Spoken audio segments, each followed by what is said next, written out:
Olá, seja bem-vindo a mais uma aula da nossa escola de capacitação. Hoje continuaremos falando sobre a humanidade de Cristo, especificamente quanto estaremos falando sobre a questão das suas fraquezas e limitações. É importantíssimo nós entendermos essa parte do ensinamento da palavra, porque o próprio Senhor Jesus Cristo e muitos outros apóstolos, né, e pais da igreja disseram, como Paulo, que vai falar que quem é o anticristo senão aquele que nega ser Jesus, o Cristo ou o Filho de Deus. Vai dizer ainda que nisto provai o Espírito se é de Deus ou não. Todo espírito que não confessa que Jesus Cristo vem em carne, esse espírito não é de Deus. Por quê? Porque os demônios são proibidos no mundo espiritual de reconhecerem que Cristo vem em carne, e com isso gerar muitas vezes dúvida nos incrédulos e fazer com que muitos se percam.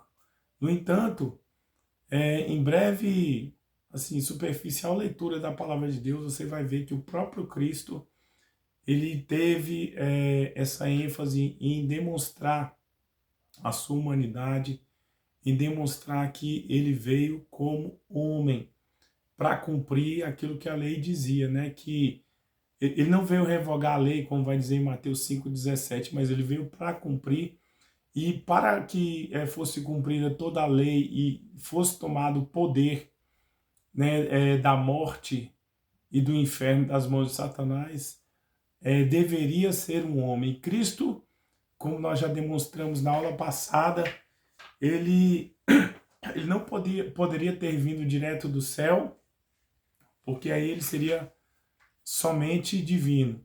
Ele também não poderia ter nascido da interação entre o homem e a mulher, porque aí ele seria somente humano. E a forma como Deus escolheu para que Cristo viesse ao mundo casou exatamente com o propósito e o requisito da justiça de Deus, que ele mesmo estabeleceu. E assim, nós vemos que Jesus ele tinha um corpo humano. Isso é demonstrado em vários textos das Sagradas Escrituras, né?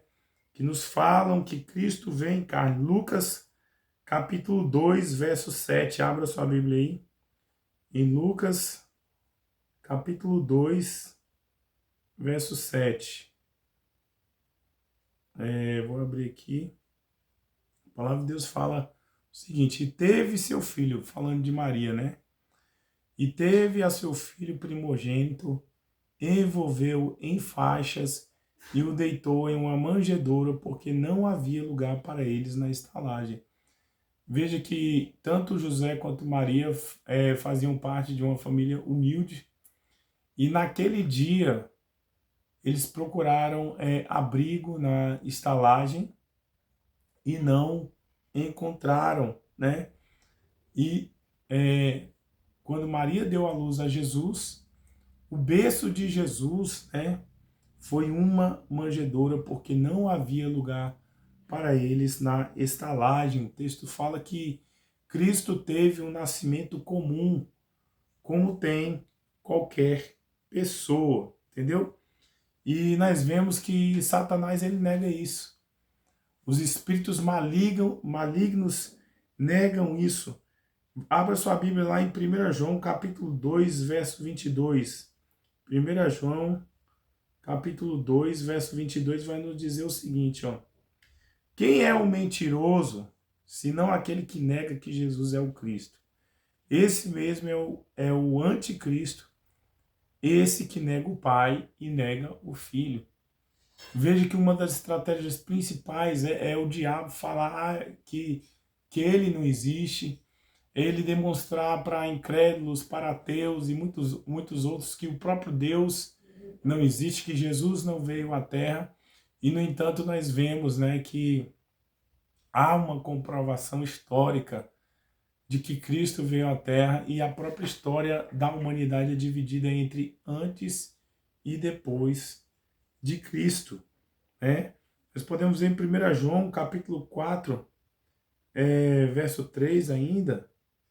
Vamos lá, em João, capítulo 4, verso 3 vai dizer: E todo espírito que não confessa a Jesus não é de Deus, mas é o espírito do anticristo, a respeito do qual tendes ouvido que havia de vir e agora já está no mundo. Ou seja, a palavra de Deus está falando aqui que o anticristo, ele haveria de vir e já está agindo no mundo, colocando incredulidade, fazendo com que muitas pessoas venham negar de lábios, né, que Cristo veio ao mundo. E de fato, nós vemos que essa é uma tentativa dele desde o nascimento da igreja no século I, quando foi desenvolvida uma teoria chamada de gnosticismo, uma religião baseada na filosofia platônica, de que aquilo que é matéria é mal, é pecaminoso, mas aquilo que é perfeito, né, está no mundo das ideias e no mundo do espírito, né? E assim, se Deus é Deus e ele é perfeito, então ele não poderia ter vindo em carne, né? Então o inimigo ele tentou infiltrar essa teoria no século I, que destruiu a fé de muitas pessoas. Mas nós vemos que a palavra de Deus é poderosa, que Deus ele está no controle da história, que é ele quem controla a sua igreja, porque essa teoria caiu por terra e hoje nós estamos aqui, entendeu? E Lucas ele é muito incisivo em dizer o seguinte, que Jesus ele teve uma infância, né? E assim como ele teve uma infância, ele se desenvolveu como qualquer criança. Está descrito lá em Lucas capítulo 2, verso 40, a palavra de Deus vai nos dizer, ó, e o menino ia crescendo, fortalecendo-se, ficando cheio de sabedoria, e a graça de Deus estava sobre ele. Ou seja, Jesus, ele teve que aprender a caminhar. Ele, assim como toda criança que começa a andar e cai nos seus primeiros passos, Jesus não nasceu já caminhando, ele passou pelo processo, ele teve que aprender a andar. Ele com certeza nos seus primeiros dias, né, seu primeiro, segundo ano, disse papá, mamãe, como qualquer criança. Ele teve que aprender a falar, aprender a estudar, aprender a escrever. Ele teve que se desenvolver como toda criança. E esse texto nos fala que ele se fortalecia e ficava cheio de sabedoria. Veja que quando Maria e José sobem à festa da Páscoa em Jerusalém, Jesus ele vai estar entre os sábios, aprendendo da palavra de Deus, fazendo pergunta de tal forma que os sábios e anciãos ficam admirados da sabedoria e do conhecimento de Cristo, entendeu? Então, nós vemos que Cristo não só teve um corpo, mas ele também passou pelo processo de aprendizado que toda criança passa.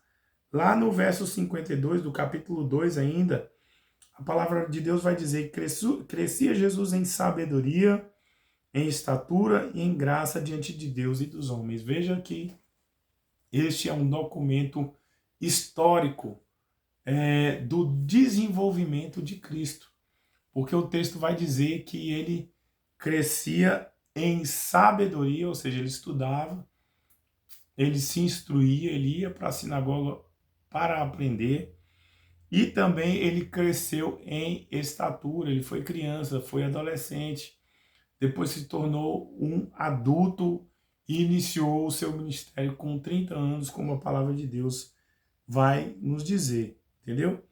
Então, meus queridos, é importantíssimo nós termos firme e clara essa doutrina né, como fundamento regra de fé e prática, porque uma das áreas que o diabo bate é justamente em cima disso aí, é negar a divindade e a humanidade de Cristo, é negar que Cristo é o Filho de Deus, porque em Cristo o poder de Satanás foi anulado. O diabo não tem mais poder sobre a minha vida, sobre a sua vida, para matar, para roubar, para destruir, para fechar as portas, colocar enfermidade, trazer destruição. Pois aquele que nasceu de novo, ele não está mais debaixo da autoridade do primeiro Adão, mas do segundo Adão. Entendeu? E Satanás, ele tem raiva de Cristo, ele tem raiva de nós, por causa desta verdade, porque ele sabe que ele perdeu, ele sabe que ele não tem autoridade sobre o meu lar, sobre a minha família, sobre os meus negócios, nem sobre os seus, entendeu? E João, capítulo 4, verso 6, vai demonstrar de forma clara a humanidade de Jesus Cristo, falando justamente que ele cansava, assim como eu e você, às vezes a gente corre, ou às vezes a gente tem um dia de trabalho, ou às vezes a gente está cansado de resolver, de tentar resolver um problema e nós muitas vezes não conseguimos. Cristo nos entende, porque ele assumiu justamente a forma de homem para entender a mim e a você, para que quando nós clamássemos e pedíssemos por ajuda, o Senhor pudesse assim nos entender de forma muito clara, entendeu? João 4, verso 6 vai nos dizer: e achava-se ali o poço de Jacó. Jesus, pois, cansado da viagem, sentou-se assim junto do poço. Era cerca da hora, era cerca da hora sexta, entendeu? Então ali por volta da hora sexta, que para nós é meio-dia, Jesus cansou da sua viagem. Ele cansou de pregar, de passar ali pelas vilas cumprindo o seu ministério e o seu propósito. Assim como nós também cansamos muitas vezes de pregar a palavra, de tentar discipular alguém que a gente quer ver mudança e a pessoa só retrocede. Cansamos muitas vezes de fazer a obra de Deus. Mas uma coisa é certa, nós não podemos nos cansar do Deus da obra, porque é Ele que restaura as nossas forças, né?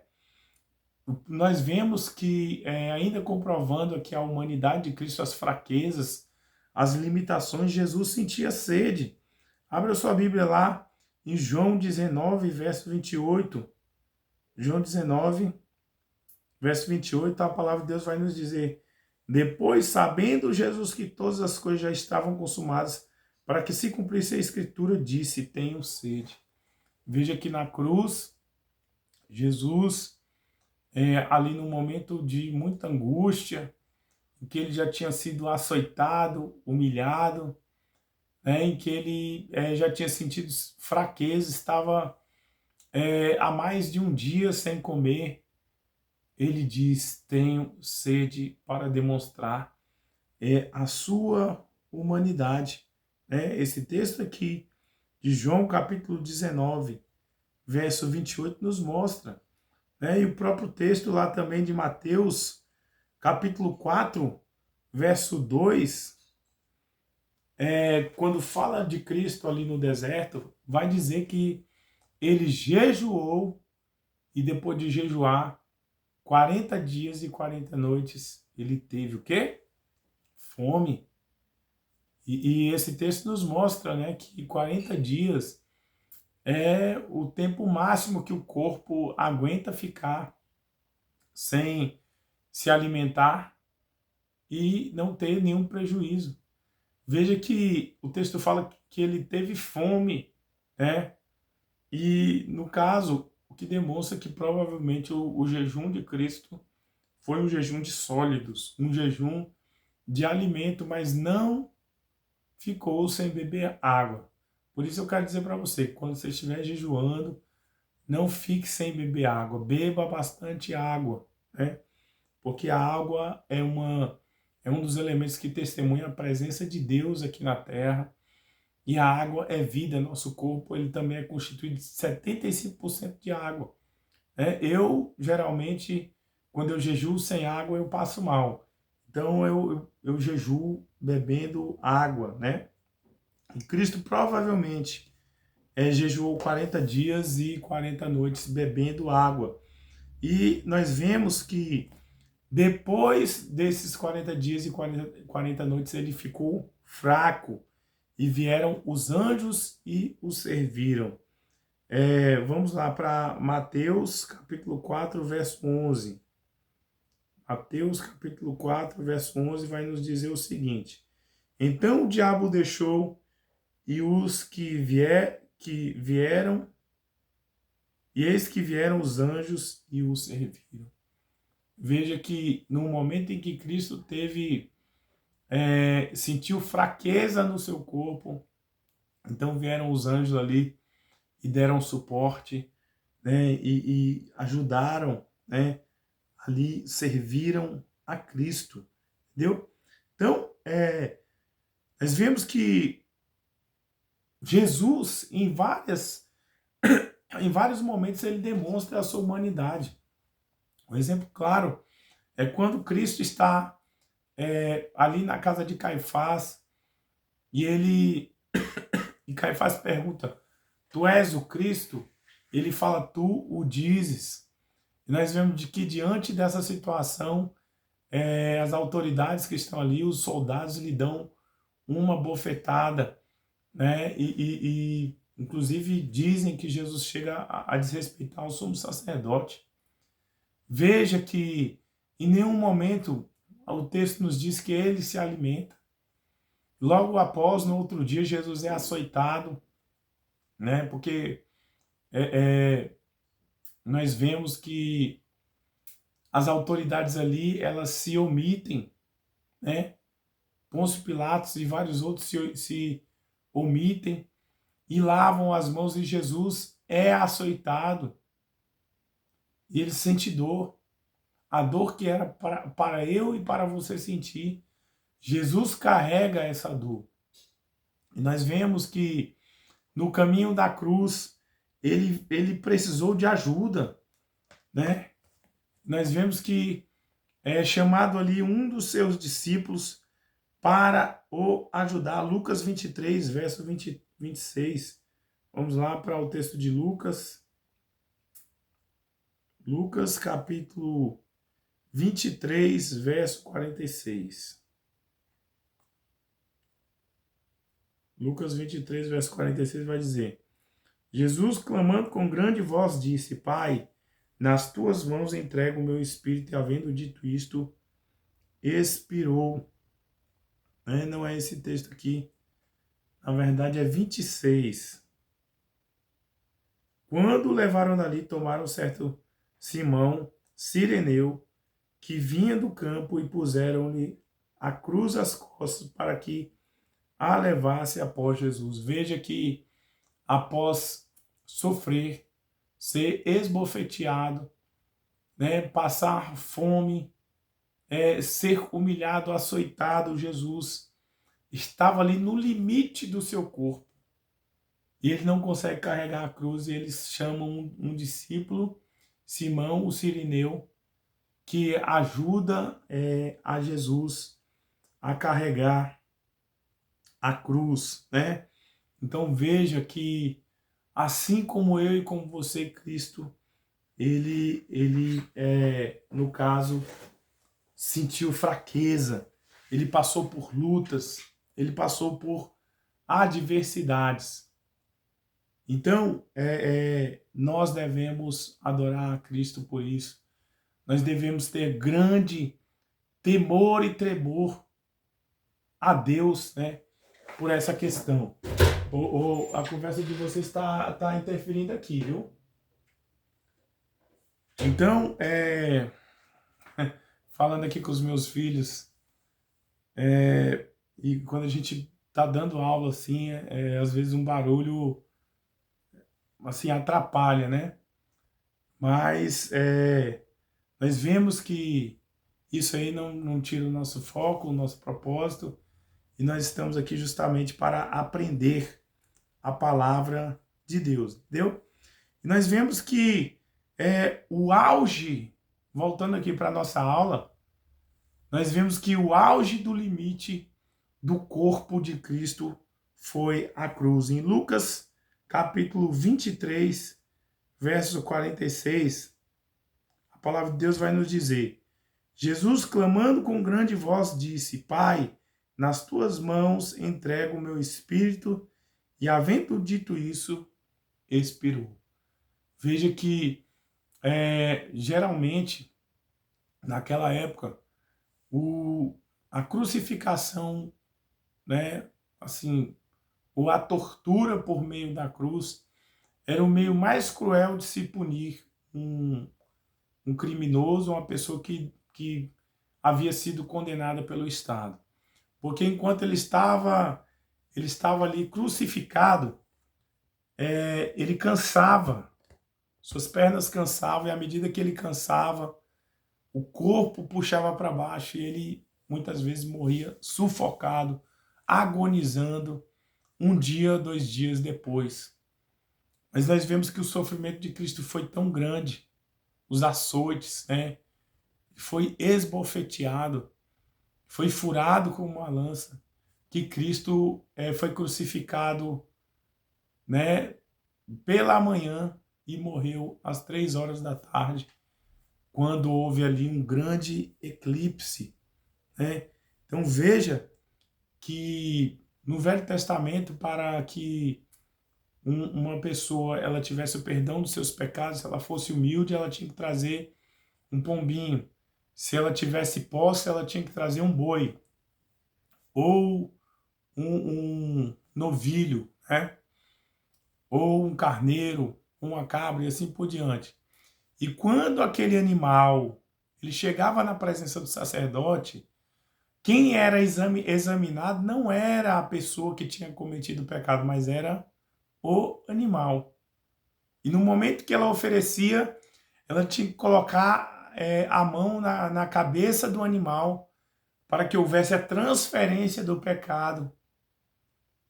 E aquele animal que tinha que ser de 1 ano, perfeito, sem defeitos, era oferecido em sacrifício no lugar do pecado daquela pessoa. Nós vimos que da mesma forma Cristo, como Cordeiro Santo, perfeito, sem mancha nem ruga, sem pecado, se ofereceu uma vez por todas, para que eu e você pudéssemos ter a vida eterna. E lá em Gálatas capítulo 3, verso 14, nos diz que Cristo se fez maldição para que as bênçãos de Abraão e o Espírito Santo estivessem sobre nós, para que a minha maldição estivesse sobre Cristo e a vida de Cristo estivesse hoje sobre a minha vida e a sua vida. Note quão grande foi este sacrifício, né? Nós podemos ver aí que Cristo, o auge do seu sofrimento foi a cruz. E nós vemos que mesmo depois que ele ressuscita ao terceiro dia, ele ressuscita em corpo humano e corpo físico. Várias vezes nas Escrituras nós vamos ver demonstrado nos textos bíblicos que Cristo se apresentou aos discípulos e quando Tomé ali duvidou, né, de que era o Cristo, ele fala: então toca, Tomé, aqui na ferida, veja aqui, ó, a ferida do meu lado. Ele desafia Tomé, que era um apóstolo que só cria naquilo que podia tocar, a ver, a tocar. E Jesus mesmo se alimenta junto com os discípulos ali na beira do rio, quando eles estão pescando, quando ele prepara peixe e pão. Ele come peixe junto com os discípulos, né? O texto nos fala que lá em Lucas 24, verso 39, vamos lá para Lucas capítulo 24, verso 39. A palavra de Deus vai nos dizer: olhai as minhas mãos e os meus pés, que sou eu mesmo. Apalpai e me vede, porque um espírito não tem carne nem ossos, como percebeis que eu tenho.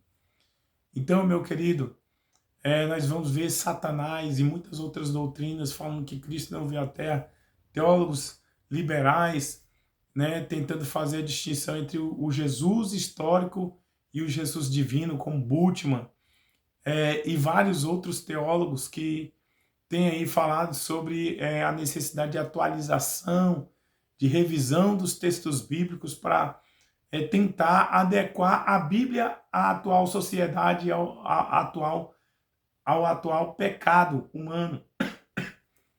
E nós vemos que isso é um grande erro, porque não é a Bíblia que tem que se adequar ao mundo a qual vivemos, mas é o mundo que tem que se adequar à palavra de Deus, porque tudo quanto foi escrito para o nosso crescimento. A Bíblia não contém a palavra de Deus, ela é a palavra de Deus, apesar de teólogos e estudiosos como Caio Fábio, Ed Renekiewicz e vários outros dizerem não, que a Bíblia contém palavra de Satanás. Muitas vezes vai dizer que Paulo fala, não diz o Senhor, mas digo eu. Vai ter palavra de homens, mas se esquecem de ver que tudo quanto foi escrito para a edificação do corpo de Cristo. E tudo que foi canonizado dentro da palavra foi escrito para o nosso crescimento, para a nossa edificação.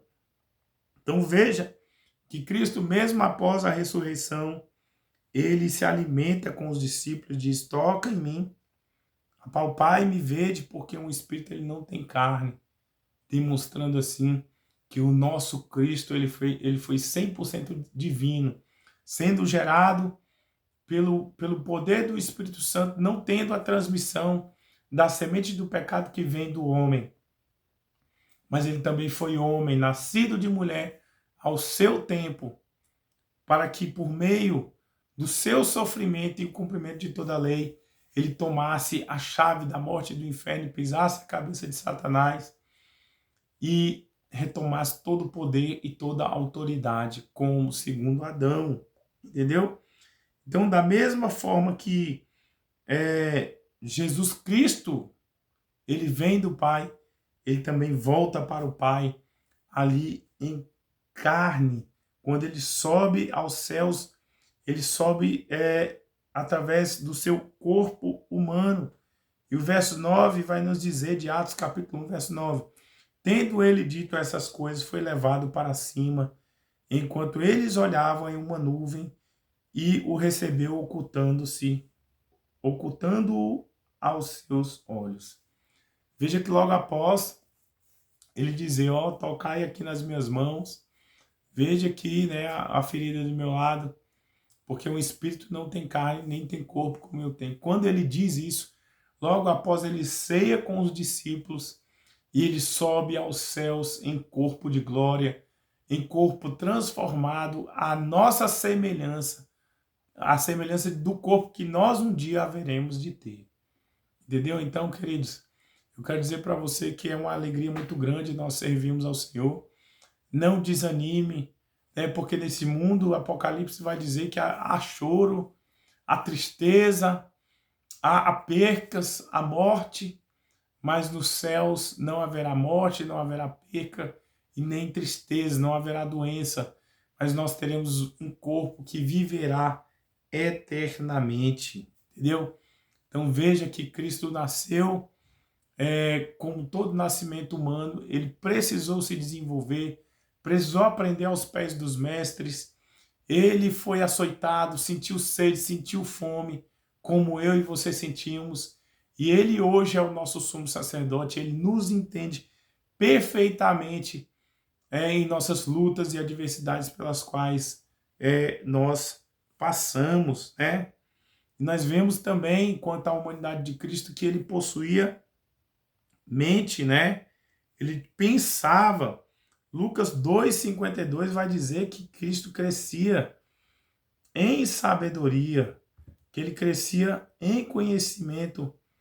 Vai dizer, crescia Jesus em sabedoria, em estatura, em graça diante de Deus e diante dos homens, demonstrando assim que nós devemos crescer em graça, nós devemos crescer em conhecimento, nós devemos crescer diante de Deus e diante dos homens, na busca em intimidade e também estudo, sabedoria, conhecimento e entendimento, como fazem os judeus, entendeu?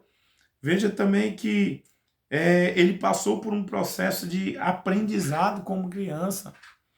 Ele precisou aprender a lidar com os seus sentimentos. Ele precisou aprender a falar, a comer, a cultura, as leis. Ele precisou ser obediente e obediente até a morte, como vai nos dizer o texto de Hebreus, capítulo 5. Abra sua Bíblia lá em Hebreus, capítulo 5, verso 8. A palavra de Deus vai nos dizer o seguinte: ainda que era filho, aprendeu a obediência por meio daquilo que sofreu. Ou seja, como assim? Como que Cristo aprendeu a ser obediente sendo que não pecou? É simples, meus queridos. Ele pode ter sido, com certeza Jesus foi plenamente santo, não pecou, e o texto fala que ele aprendeu por meio da obediência, no sentido de que o grau de responsabilidade que uma criança tem não é o mesmo que um adolescente vai ter. E o grau de responsabilidade que um adolescente tem não é o mesmo que um jovem ou um adulto vai ter. Então, quando ele fala, o texto fala que Cristo aprendeu tudo por meio da obediência, ele foi assim aperfeiçoado por meio do sofrimento, e por meio disso ele cresceu em obediência. Quer dizer que à medida que Cristo ia se desenvolvendo como ser humano, como homem, ele ia aprendendo maiores responsabilidades, tanto de José e Maria, quanto do próprio Pai, iam sendo dadas a ele, e Jesus ia passando por maiores desafios e adversidades. Nós sabemos que, para falar a verdade, andar nos caminhos, fazer a vontade do Senhor, não é fácil. É um sofrimento e a adversidade nós caminharmos ali no caminho conforme a vontade de Deus. E com certeza Cristo, ele foi tentado pelas trevas a pecar, ele foi tentado pelos homens, foi, quem sabe, assim, zombaram dele, mas ele se manteve firme. Em nenhum momento ele se descontrolou, em nenhum momento ele cedeu aos desejos da carne, em nenhum momento ele fez a sua vontade, porque ele veio para fazer a vontade do Pai, como o texto vai nos dizer. E nós vemos também que Jesus possuía alma ou espírito, ele possuía sentimentos. E por que eu falo que ele possuía alma ou espírito? Porque nas Escrituras, nós vamos ver tanto no Velho Testamento quanto no Novo, que ou ele vai usar o termo alma ou espírito, ruach ou nefesh no hebraico, que são sinônimos e significam vida e sopro de vida. E no Novo Testamento, nós vamos ver vários textos, e os tricotomistas vão falar, não, que existe uma diferença entre alma e espírito, porque a alma ela é responsável pela vontade, ela é responsável pelos pensamentos, pelas emoções e assim por diante. Já o espírito é a parte que se comunica com Deus. Ela não sente tristeza, não sente angústia. E aí, quando os tricotomistas dizem isso, então tem que se rasgar uma grande parte dos textos bíblicos, porque lá em Lucas capítulo 1, verso, não sei se é 46 em diante, ele vai, quando Maria vai ali apresentar o seu cântico, ela vai falar, minha alma engrandece ao Senhor. Veja aí que a alma está falando com Deus. E meu espírito se alegra em Deus, meu Salvador. Já está demonstrando aí que o espírito tem sentimento. E nós vamos ver em vários textos que Cristo, ele tinha sentimentos. Vamos lá para o texto de João, capítulo 12, verso 27. João, capítulo 12, verso 27. A palavra de Deus vai dizer, agora minha alma está perturbada. E que direi eu? Pai, salva-me desta hora, mas para isto vim a esta hora. Veja que nesse texto aqui ele está falando, a minha alma está perturbada. Com certeza, um sentimento. Aí os tricotomistas vão falar aí, ó, dizendo que alma tem sentimento. Mas espera aí, nós vamos ver outro texto que ele vai se referir a espírito, em que Cristo tem um espírito, ele está angustiado. É um sentimento em seu espírito, né? Mas veja que Cristo, ele sentiu perturbação, ele sentiu angústia. João capítulo 13, verso 21. Aí você vai deixar agora de ser tricotomista. O texto vai dizer assim, demonstrando também aqui a humanidade de Cristo. Tendo Jesus dito isto, turbou-se, perturbou-se em seu espírito e declarou, em verdade vos digo que um de vós me há de trair. Então esse texto ele demonstra tanto a humanidade de Cristo, demonstrando que ele se angustiava em seu espírito, quanto o fato de que a teoria tricotomista de que o espírito só fala com Deus é a parte que ora, é furada e cai por terra.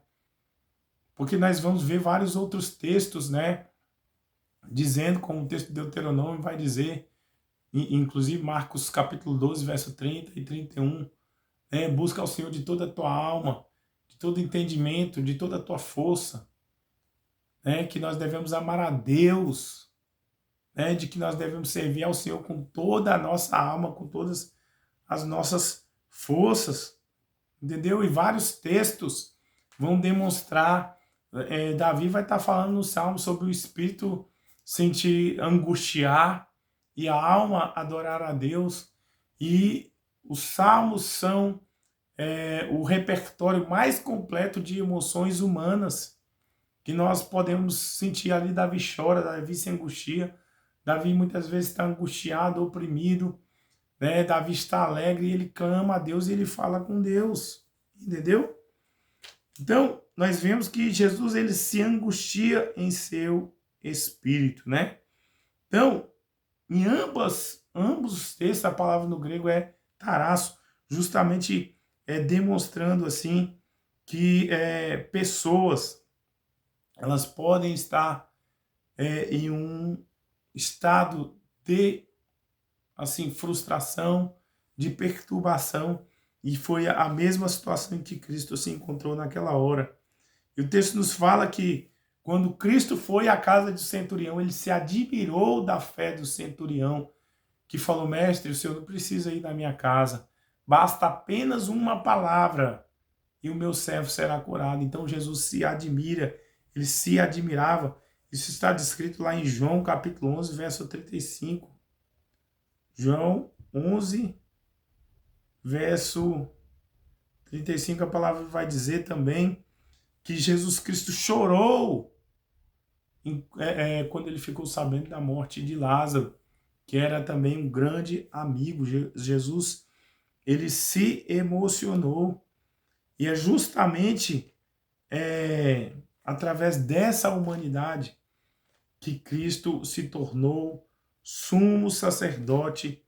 E o texto lá de Hebreus capítulo 5, verso 7, vai nos dizer que é através dessa humanidade que ele intercede com lágrimas, com choro diante de Deus por nós. O texto vai dizer, o qual nos dias da sua carne, tendo oferecido com grande clamor e lágrimas, orações e súplicas, ao que podia livrar da morte, tendo sido ouvido por causa da sua reverência, ou seja, ele intercedeu com tristeza, com clamor, e ele foi ouvido. E o texto vai nos dizer no verso 8 e 9, ainda que era filho, aprendeu a obediência por meio daquilo que sofreu, e tendo sido aperfeiçoado, veio a ser o autor que determina salvação para todos que lhe obedecem. Então veja, né, que ele sofreu. Veja que ele passou por angústia e foi aperfeiçoado por meio do sofrimento. E é por isso que Hebreus capítulo 4, verso 15, a palavra de Deus vai nos dizer, porque não temos um sumo sacerdote que não possa compadecer-se das nossas fraquezas, porém, um que como nós em tudo foi tentado, mas sem pecado. Então nós podemos nos achegar com confiança ao trono da graça, porque temos um Deus que nos entende, que nos compreende do jeito que nós somos, né?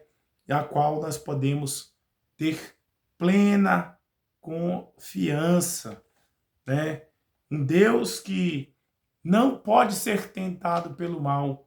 Um Deus que é perfeito, digno de toda honra e digno de toda glória. Amém? Então, reveja essa aula, pesquise os textos que nós falamos. Se você tiver alguma dúvida ou sugestão, deixa aqui abaixo, né? E que Deus o abençoe. Eu te aguardo aqui na próxima quinta-feira, às 7h30, para nós estarmos aprendendo mais sobre a palavra de Deus, sobre, assim, as pessoas próximas. Nós vamos estar falando sobre isso, né? Que as pessoas próximas a Jesus o consideravam apenas um ser humano, entendeu? Então, muitos não creram, muitos falavam, ai, quem é esse? É filho de José, filho de Maria? Nós vamos estar falando sobre isso. Quem dera se eu tivesse a chance de estar aos pés do Mestre, aos pés de Jesus, como Maria. Ela valorizou. Então, que nós venhamos valorizar a divindade e a grandeza do Senhor. Então, um grande abraço e eu aguardo você na próxima aula e que Deus o abençoe.